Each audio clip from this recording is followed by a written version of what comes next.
And good morning, Hoosier Nation, and welcome to another victorious edition of Hoosier Morning After. This is Hoosier Morning After Penn State. Yesterday afternoon, I almost said evening. Yesterday afternoon, your Indiana Hoosiers go on to defeat Penn State and get their first quad one win of the season. Great to hear, also kind of sad to hear this late in the season, but hey, a quad one is a quad one.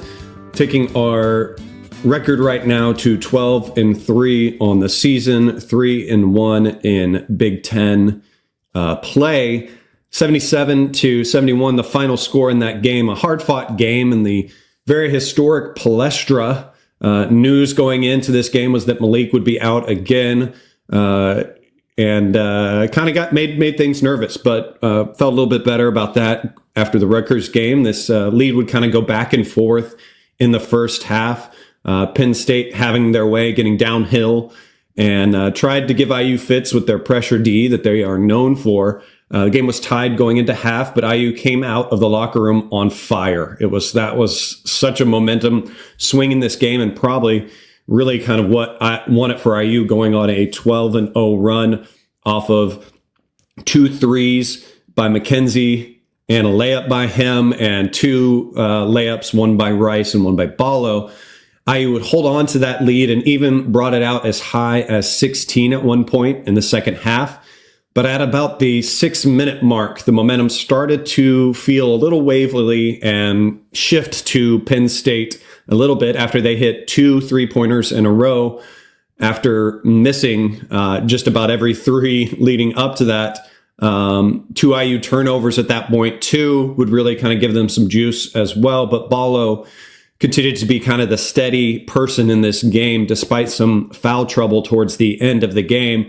And Penn State helped by missing a few free throws as well. One final kind of hairy moment to finish off the game after a three-pointer by Penn State that was made sandwiched between 2 IU turnovers. One of them, a pretty bad mental error by Rice on a 10-second call, bringing it over, got the game within 2 with a minute and a half to go. But IU would hold out to win. Penn State missing some free throws, IU's guys getting to the line, making theirs. Such a great thing to see. What a great win, quad one on the books for IU. Hi, I am your host, Chad Schwarzkopf. Here with me always is Martha, the mop lady. Martha, opening thoughts on this game. You hit the nail on the head on a lot of the points. I look at the build up to this game, and it was an interesting one. From my seat and what I saw amongst a lot of the people I know, and even on social media, there was a lot of confidence going into this game. And I think about how we got to that confidence. And you never like to see an injury to anyone, especially your leading scorer, but the opportunity that it presented the staff, and it almost forced the staff's hand to do what a lot of us have been asking them to do for some time, and that's play a lineup where you've got 1 big and 4 out on the perimeter, and 1, it's going to allow space for your big man to operate, which we saw with Oumar Ballo all day yesterday. I mean, he was a monster, a man amongst boys at times, and from a spacing standpoint, it just allows you to play modern basketball. It allows your basketball players to do what they need to do to be successful. So I feel like a lot of people went in confident. It was a unique venue at the Palestra. There were a lot of IU fans there. At one point, I heard an IU chant. So Penn State's had Indiana's number, and they've had a lot of teams' numbers. I think they beat Purdue by, almost 20 points earlier this season in State College. So it was a game that was going to be tough, but I think there was just this confidence knowing, hey, we're going to be able to, I think, put our and it's frustrating a little bit. I mean, because it's, the fact that it took an injury to kind of make some of this stuff happen. It's like, it's almost like an I told you so moment from some of us. But there was just this confidence going into this situation that we were going to be able to put our best team on the court. And that doesn't mean Malik Renew's not a part of that. He's a huge piece of this puzzle. And again, you never like to see anybody get hurt, and it's going to be interesting to see how he works back into this lineup. But you just knew that it was going to force a little bit of modern basketball, which was nice to see. I mean, you saw it at certain times. Our offense looked as good as it has at any point during the season. especially to start that second half. So encouraging win. I think we jumped from a net standpoint. You mentioned the tier 1 win, but I think we moved 8 spots up in the net where we need desperate help. No room for error, obviously. So to pick up a road win against a quad 1 opponent is absolutely huge. And I think it's going to create some momentum for us here moving forward. Yeah, and that's something that I did want to hit on next. So you transition in my notes perfectly, because that's the big discussion moving forward is, will we see the 2 big lineup once Malik comes back? Obviously, there is so much more room for everything else to go and everything else to happen when he is out. And we saw that in the Rutgers game. We constantly hear about this IU team on paper being one of the most talented ones in the country. And you even heard Robbie Hummel allude to that in the game. But we haven't felt like, as fans, we've seen that because of some of the schemes and things involved. And the hand has been forced.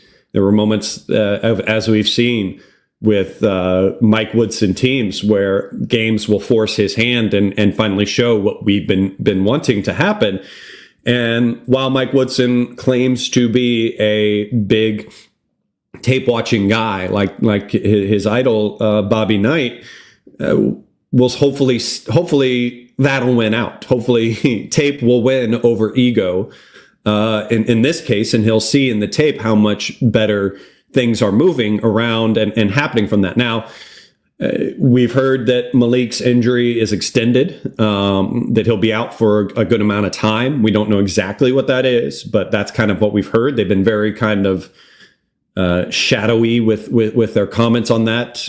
We at least sounds like it's nothing that needs surgery. Could just be something bruised, bothered. Who knows? We'll see what it is.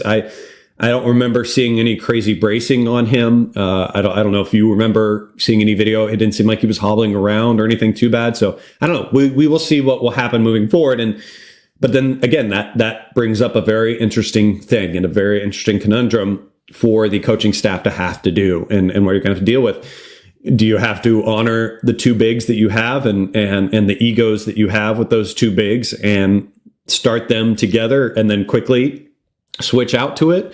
Or are we going to be able to have a thing where they can share time together? You can have one on for a little bit and spell them, because it's not like you're going to have the drop off like you had in this game. What are your thoughts on how well we're going to be able to do this moving forward? If we think Woodson will catch on to this, try to see the future here, Martha. What's the future?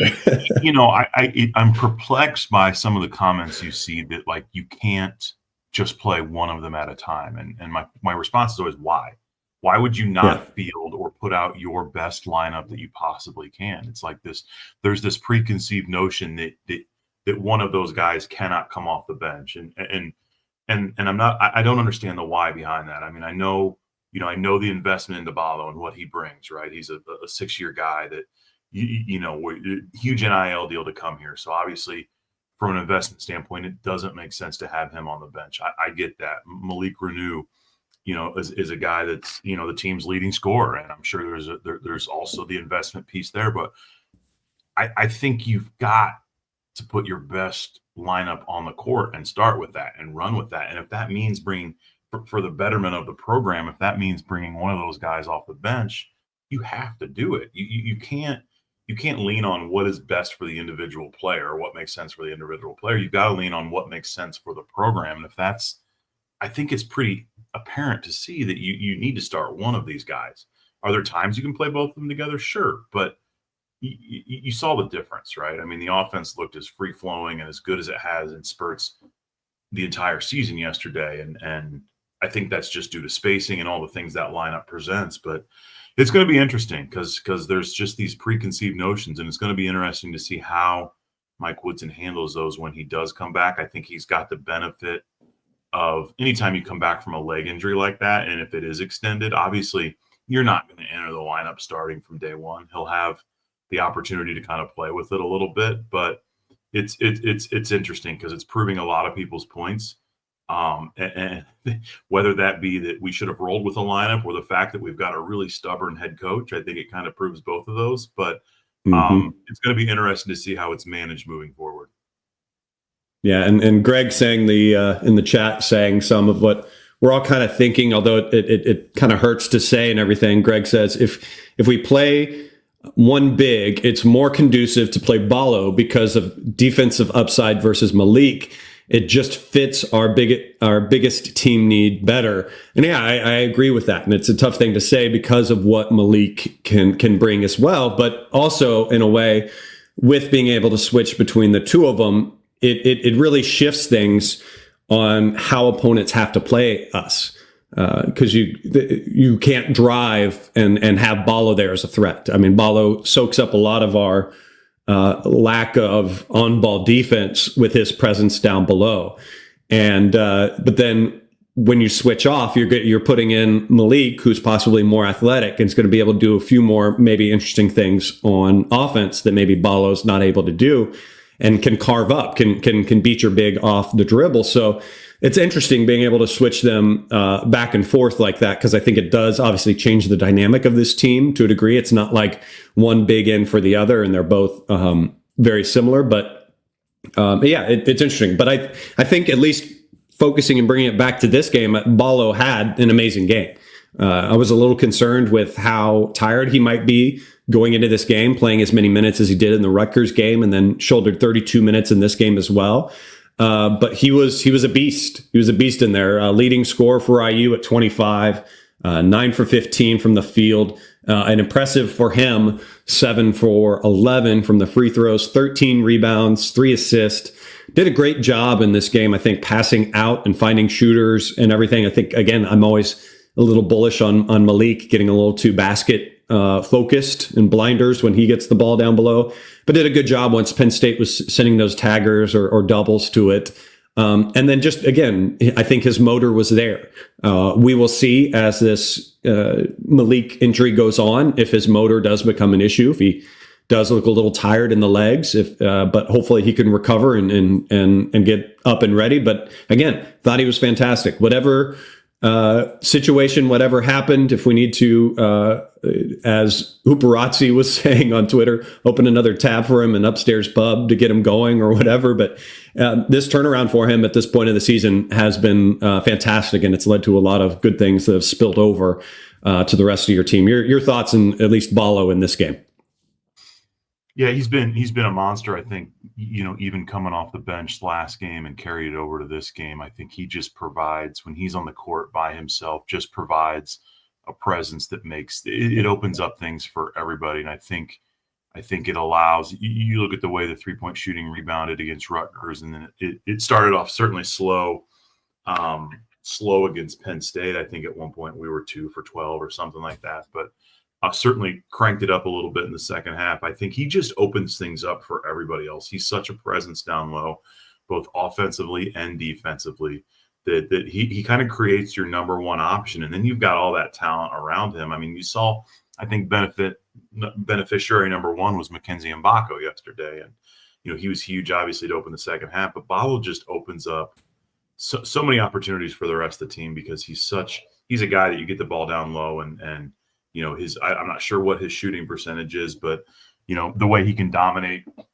somebody down low is just massive for this team. And I think Greg did hit the nail on the head, right? The problem he presents defensively for teams as well. I mean, he was a huge disruptor yesterday against Penn State. So the fact that we can keep him on the court, hopefully we can keep him healthy while we get Malik back. But he's just a monster right now, and I mean, this is the Omar Ballo that Indiana, went out and made the NIL deal to get. And I think you're seeing why the price tag was what it was. And when you get him out there and provide these opportunities for him, it's a difference maker for this team.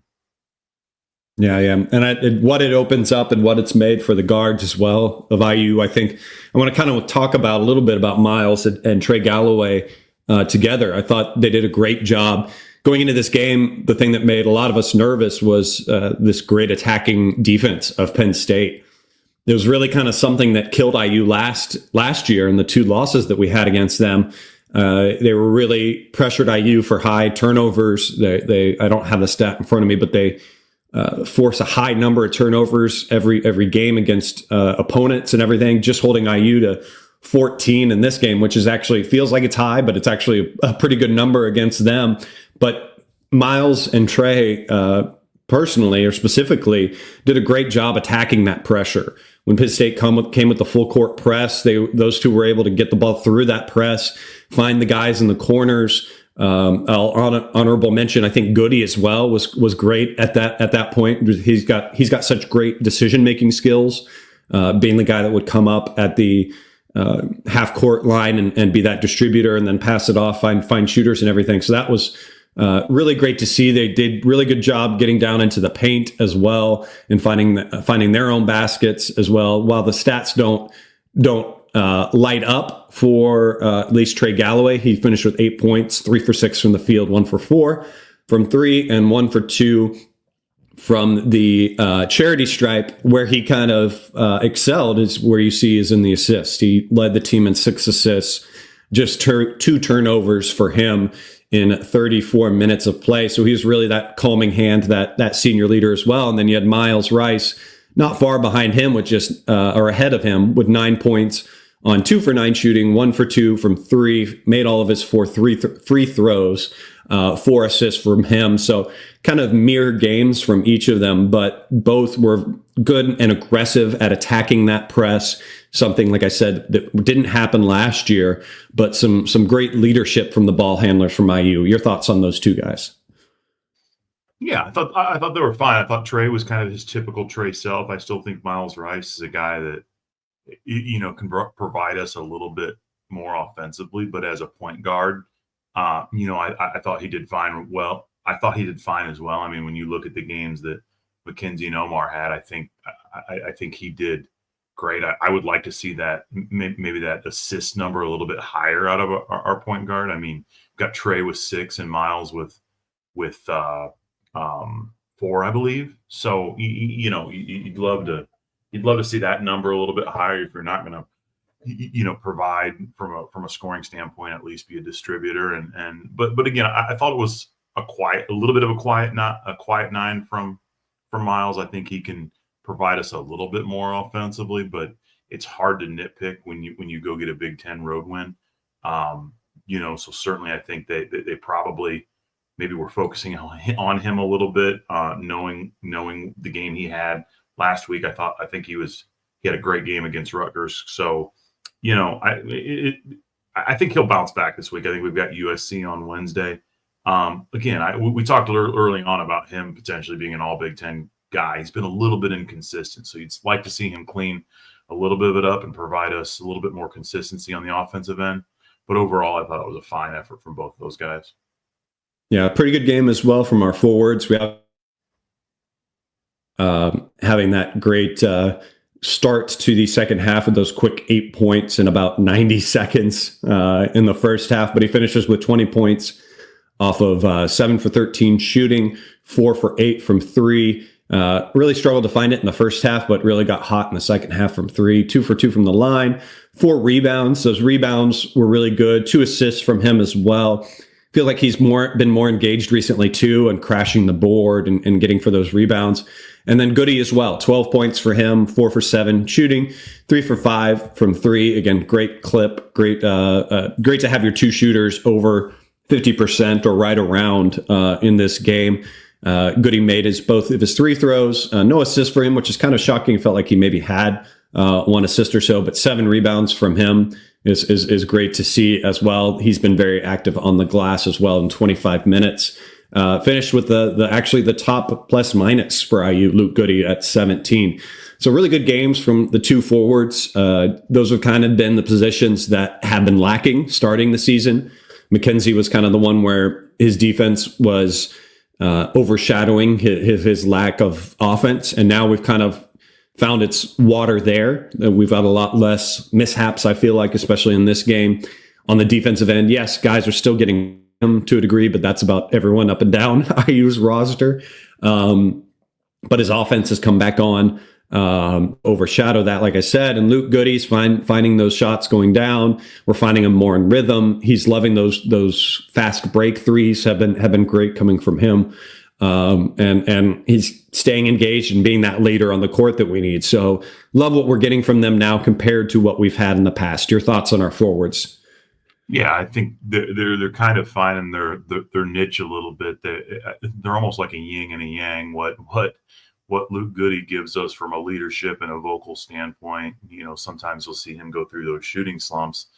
McKenzie gives us from an offensive standpoint. So, you're not going to get that emotion and that maybe not necessarily exposed leadership from McKenzie that you're going to get from Luke. And I think you're right. You saw, it seems like sometimes when the shots are falling for McKenzie, you get a little more engagement on the defensive end. And I think you saw that a little bit yesterday. I think the most impressive aspect of obviously McKenzie's game was what he gave us to start the second half, that solo 8-0 run in 56 seconds. I think he scored 15 of his 20 points in the second half. And that's the guy we've seen in snapshots and the guy we need. And again, I'll go back to Ballo kind of opening things up. I think a lot of the focus to start the second half might have shifted to Omar, and it just allowed our perimeter guys to get some looks. We weren't hitting shots in the first half. I think 1 for 11 or 2 for 11 shooting from 3 in the first half. We went 7 for 12 in the second half. So, obviously some halftime adjustments may have been made, but certainly our shooting was a lot better. And McKenzie was a huge part of that. I think Luke might have had 1 or 2 in the second half as well, but huge game by the forwards for what our guards kind of didn't give us. And again, it's not, they weren't dreadful. I think they struggled a little bit. You expect a little bit more out of Miles Rice, but for what they didn't give us, I think our forwards did, which it was a huge game for those guys when we needed it. So it's good to see. Yeah, and it may be a little nagging and nitpicking to say this next thing, but the bench does continue to struggle. It kind of carries over from the Rutgers game. You can kind of basically cut and paste the same statements that I said about Carlisle in the last show to this one. I think he just continues to struggle to try to find his game. He gets out there and you can just see a lost guy, and it's painful. It's tough to watch because it's in there. He's done it in the past. There's the tape there. Again, I'm saying exact same things I've said in previous shows, and it's tough, and it's a good thing to know that if he can find it, it's going to be a great little lift for the team. But another game where he continues to search for it. I think his shot selection when he's out there is a little suspect when he's trying to find it. I would maybe like to see the coaching staff maybe run a play or two just to get him an easy one. He's really trying to force these longer twos to kind of see it go down. So let's give him an easy one and let it see down and see where we go from there. And I think Tucker, I think we've just kind of got to realize he's IU's wild card. He's going to be that crazy energy guy that's going to try to go out there and do the athletic things, the crazy shots, and kind of a very young Troy Williams type of player that's just athletic beyond belief. And he's going to take those wild shots. And if he starts making them, you're excited. It's great to see. And he's that weird wild cannon for you to have to account for from an opponent's standpoint. Or you can get games like this where he gets out there and takes some unadvisable shots, goes 1 for 4, only 2 points, misses 2 free 3-pointers as well, and at least got on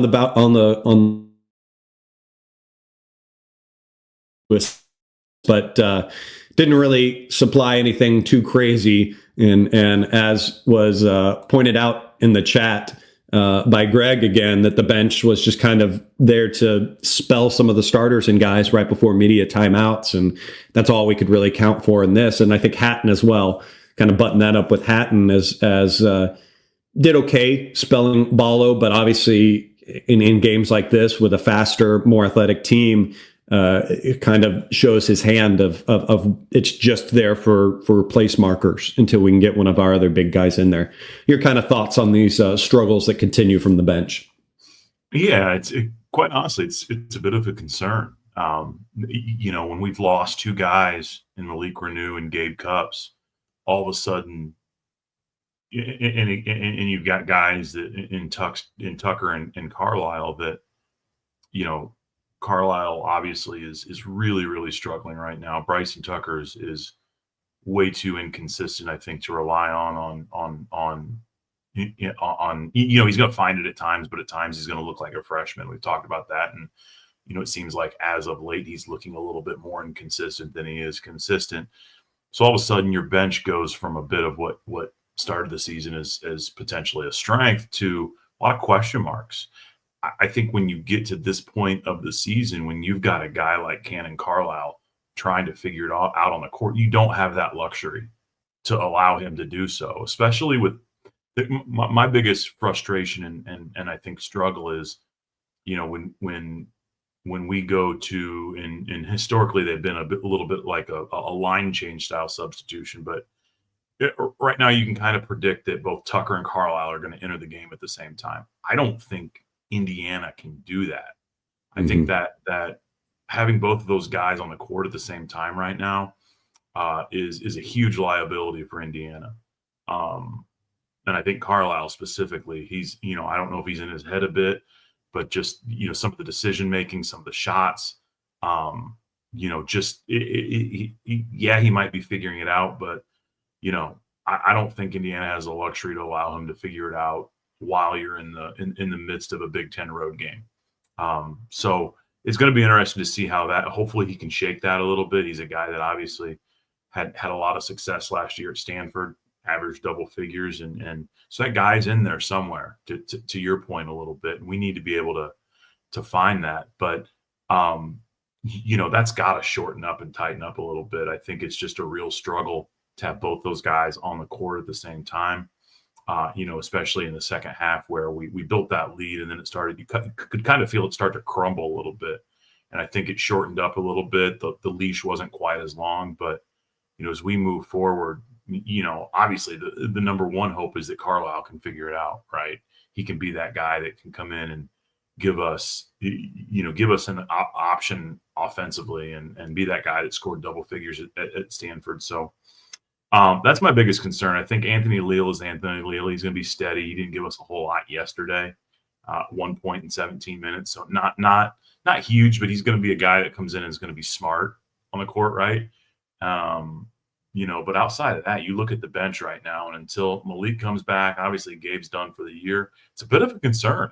The depth has taken a hit. So we've got to have some guys kind of figure it out. Unfortunately, we don't have the luxury to allow them to figure it out on the fly. Yeah, I think you hit it right with Leal in the sense that he's obviously not going to be a stat builder or anything like that, but I think he's a guy that goes in that nothing necessarily falls off. Yeah, you've taken away and you're not going to have a scoring threat or anyone that's going to look to shoot. You obviously see that a lot of times when he's had open things, he's looking to pass first right away. It's at least teams still keep him honest. We haven't had a Mgbako situation where teams are completely sagging off of him, knowing he's not going to try to shoot or anything, but he at least contributes what he does. Everything else that he does when he's on there, his hustle, his leadership, and his guarding on defense, honestly, has really kind of excelled this year compared to past years. Allows him to shoulder the minutes that we need him to and spell the guys that he needs to. But yeah, it's something going forward in these tight games in the Big Ten, and then also if we do, I'm going to say when we do make the tournament, I'm just going to do that. I'm going to wish it into existence. I'm not going to be the if. When we make it into the tournament, you need players like Carlisle that are sturdy, off the bench points to kind of go against the other team's second team and carve them up. Be that guy, and again, he's got it. He's got the skills. He's got the talent. It's there. For whatever yips or whatever you want to call it that he's dealing with right now is holding him back from unlocking that. And we've got to have it moving forward. It hasn't been per se detrimental or the one thing to point to, but it could be the one thing to point to in other games that are close to say that's what took us over the edge. That's what helped secure the win. So hasn't been necessarily a negative, but isn't necessarily a positive at this point. We've been able to overdo it and get it going. Starting to look at some stats as we move on in this game. 3-point shooting, it's gotten a lot better. 9 for 23 on the game. I look more towards the second half when IU was able to have a lot more rhythm and saw it start to go down, where we were 7 for 12 at a staggering 58.3% in the second half. Rebounding the ball, great again at 39. I like our attention to that detail. That is something in the past that we've been a little bit frustrated with, is our engagement on the boards, and something that we've kind of cleaned up a little bit right now. Maybe we're heading towards a rebounding identity for IU. But those rebounds in this one, 13 offensively, would lead to 17 second chance points. So second chance points identity, I don't know. Clawing to try to find it on that. High assists in this game as well, 17. And as we said before, Penn State tends to turn over teams a lot, and IU just turns it over 14 times. Obviously, IU wants to be more around 10 or so. So I will take 14 against a high-pressure Penn State team any moment. 19 personal fouls, so a lot of guys got into foul trouble in this one. 37 called fouls in this game overall. It was a DJ-led reffing system. The refs were a little Big Ten refs going to Big Ten.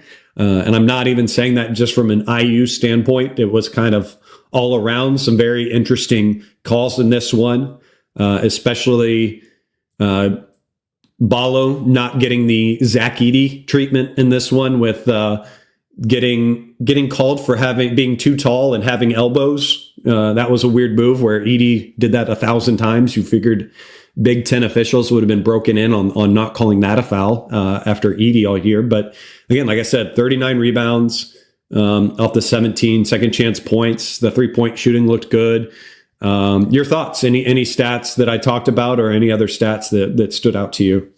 You know, the luxury you have of going first with stats is that I'll open it up to you next time. I'm pretty sure you went over every single statistical component that exists. So I'm just kidding, but you did go over a lot of. You touched on rebounding, specifically offensive rebounding. I thought that was massive. It was massive against Rutgers. There you go. I'll give you Michelle's comment.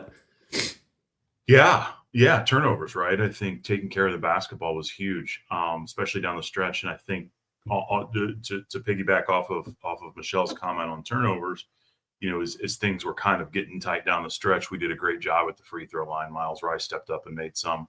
Omar Ballo going 7 for 11 from the line for a guy that historically has struggled to make free throws. I thought, you know, when you look at the way Penn State shot from the free throw line, 10 for 17, 58%.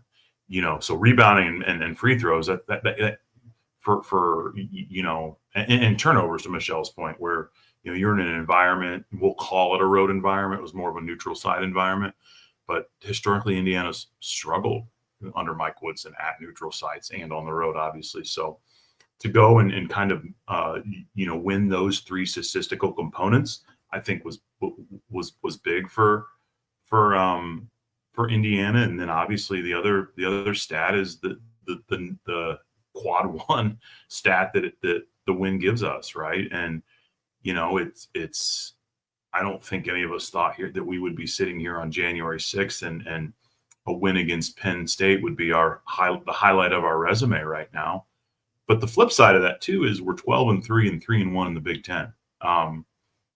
So the schedule didn't provide a ton of opportunities early on to get quad one wins, and the 3 that it did, we dropped, or the 2 that it did, in Atlantis, we dropped. So it leaves us in a position that we've got to take advantage of every opportunity that we've got. And this was a great start. Yeah, and for reference, for those that can't visually see this or just listening, Michelle's comment is Penn State turned Purdue over 24 times and Purdue's lost. So that is something I think that this is going to be, this Penn State win. You get a few wins throughout the season. Granted, this is already a quad one, but you get a few wins in the season that can age like a fine wine. And this Penn State team is skilled, and their pressure will give fits and will lead to a lot of good upsets and bring their net ranking up and all that stuff. So it's a win that's going to age well. It's not going to be one of those wins where you beat a team and it's a quad one, and then that team continues to kind of go downhill, and it might drag that quad one down a bit. It's going to be a win that should, knock on wood, age like fine wine and continue to be really good for IU moving forward. IU's next game will be back at home on Wednesday against USC. It's at 7 p.m. on the Big Ten Network. A lot of snow, and I hope all of you that are listening that are in the Indiana area, and especially in Bloomington, with lots of snowfall falling down and half power. Luckily, if you're listening, you probably do, unless you're listening or watching on your phone under candlelight. Very romantic of you. But going into this home game, if you can't get to it, you can't find yourself there, and you have those tickets, forget about those second market selling places. There's better things you can do with those tickets. Tell them about it, Martha. Yes, sir. I appreciate that. Hoosier Ticket Project, obviously, we talk a lot about it. We talk every show about it, which I appreciate, Chad. But obviously, whether it's weather or whether you've got other plans and whatnot, we've got a lot of folks that would be very deserving of receiving any tickets that you can't use. The holidays were great for us, both for men's and women's basketball. We sent a bunch of people to the UCLA Indiana women's game on Saturday. UCLA was ranked number 1 in the country, so that was a fun experience for those recipients. But yeah, if you've got tickets you can't use, or somebody that could be a beneficiary of the Hoosier Ticket Project, you can visit our website, HoosierTicketProject.org. There's a place to donate your tickets. It will walk you right through it. There's also a place to request tickets and tell your story of why you are a great candidate to receive tickets. So any interest there, you can check out our website, HoosierTicketProject.org. Thank you, Chad. Yep. So I will kick it back to you one last time to kind of give me your final thoughts on this game, some positives, some negatives, or at least how do you walk away from this game? Yeah, so I think when you look at the last 2 years, Indiana was, and as painful as this is to say, 0-4 against Penn State. Dropped both the home and road game last year, lost in State College and in the Big Ten tournament to Penn State the year before. So program that's had Mike Woodson's numbers. So to go, it was going to be an interesting environment in the Palestra. I actually think it was kind of a plus environment for Indiana. There were a lot of IU fans there, a lot of Penn State fans there too, but it was a unique venue. I think that it raised the stakes a little bit. I think it's always kind of exciting to play in a place like that in Philadelphia. So it was for a resume that was really lacking in all the important areas and all the metric areas that matter when it comes to March. This was a big first step because now you're sitting at 3-1 in the league. It's a very, very tough conference. Road wins in the Big Ten do not grow on trees. We know that. But now you've got in a position that USC comes into town. I'm taking the old game at a time mantra. I don't know what it looks like beyond that, but it's the Big Ten, so I know it's not going to be easy. This is a great first step to build some momentum. There's been a lot of talk of apathy and frustration, and for all good reason, right? And this doesn't erase any of that. I'll go back to it's January 6th, and the Penn State's our biggest resume win, but it is a good first step. And at the end of the day, you're 12-3 and 3-1.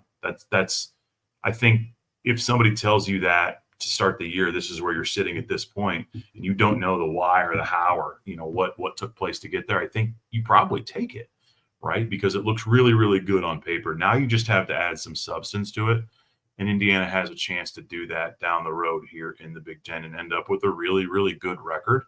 Now they just need to add, like I said, some really good components to it with some good quad one victories to improve that net standing. Yeah. Well, and what I would argue about with that is think back to where you were when you were at your lowest in this season. If it was back at Atlantis, if it was just last month with a couple of the losses that happened, how do you feel now? Where does this game put you? You've got to feel better. Things have got to feel a little bit better than they have in the past. And here, Chad goes with his hope talk again. I know that's what you're thinking, but that's where I am. And then like I always say, that's where I sit. But again, like Martha said, this was a positive in the moving forward. We've belied that in the past, Indiana has had these big road games. The New York, the Atlantis, the Las Vegas, things where you play in these historic places or these unique places. And the Palestra is obviously very historic. And IU fans and Hoosier Nation, we show up, we go to these games. And as Martha said, you could hear the chants in there, and you could see the red against the white in that. So it becomes a neutral site. It is classified as a home game, but it is a neutral site game that we nearly took over like we do as Hoosier Nation. And it was great to reward those guys, reward those fans that came out to this game with a good fight and good minutes. And I think at least in these past 2 games, as we've started the conference play, that is the biggest positive I take away, is that this team is finally feeling like they are fighting. Yes, they were competing the times before, but there is an added click of fight in this team now. There's a movement and to do the proper things to stay engaged a little bit more. We now have some positive tape in playing one big that hopefully the coaching staff can see, and we can build on that moving forward. Knock on wood, we stay healthy in a lot of positions. Things could get derailed if there is a few more injuries, things that happen, but guys get a little bit better that are injured or banged up right now, and it's icing hopefully on the cake moving forward. We have a big one coming up, one of the last kind of relatively, knock on wood, easy games. IU needs to step up in this game and win it handily, not have games that we've seen in the past where IU plays really strong and really good and then comes in the next game disengaged and gets down to start the game. We need to continue that strength. We need to continue pushing forward. The Assembly Hall will be rocking. Everyone showed up well at the Rutgers game. In this game, the students should be back and hollering and really big too. Fans will show up because the momentum is forward at the moment. So great things to see, great things moving forward. Hopefully IU continues to build from there. If not, we'll see what kind of situation it is now. But for now, it's getting a lot easier to get up and do these shows with you. And I appreciate you all being here. I appreciate all you guys that are there with us in the chat. Jennifer, I see you as always. Michelle, Greg, thank you guys for being there. The chat that I'm talking about, for those of you maybe that watching on X or listening on the podcast network, is over on our YouTube channel. Very good discussions and stuff that happen there. We will also chime in and bring your comment up if you have a good one into the conversation with us. But thank you for being with us. We'll be back again the morning after the next show. Follow me on Twitter at General Chadwick. Follow Martha at the Mop Lady. Thanks for being with us. Hope you enjoyed the snow. As I live in the South, I can't enjoy it. Go out there, make a snow angel for me, slide down that hill for me. But go out there, have a wonderful day. And as always, let's go Hoosiers.